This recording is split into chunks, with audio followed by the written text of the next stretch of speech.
లో భాగంగా జగిత్యాల పట్టణంలో రోడ్ షో నిర్వహించారు. ఈ రోడ్ షోలో కేసీఆర్ ప్రసంగిస్తూ ఆనాటి నుంచి ఈనాటి దాకా బ్రహ్మాండంగా తెలంగాణ కోసం పేగులు తెగేదాకా కోట్లాడే పార్టీ బీఆర్ఎస్ కార్యకర్తలని కేసీఆర్ స్పష్టం చేశారు. జగిత్యాల, కోరుట్ల, మెట్పల్లి ప్రాంతాల్లో బీడీ కార్మికులు చాలా మంది ఉంటారని కేసీఆర్ అన్నారు. వారికి కాంగ్రెస్, బీజేపీ ఏ ప్రభుత్వమైనా ఏనాడైనా రూపాయి పింఛనిచ్చిందా అని ప్రశ్నించారు. అలాగే ప్రస్తుతం బీడీ కార్ఖానాలను మోదీ బంద్ చేయిస్తున్నారని, ముఖ్యమంత్రి రేవంత్ రెడ్డి దానికి డబ్బా కొడుతున్నారని విమర్శించారు.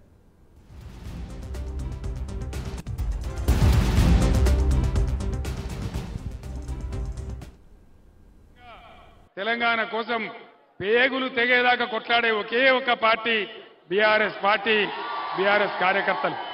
కాబట్టి దయచేసి విజ్ఞతతోనే ఆలోచించి మీరందరూ కూడా ముందుకు రావాలని కోరుతా ఉన్నా. జగిత్యాల, కోరుట్ల, మెట్పల్లి ప్రాంతాలలో బీడీ కార్మికులు చాలా ఉంటారు.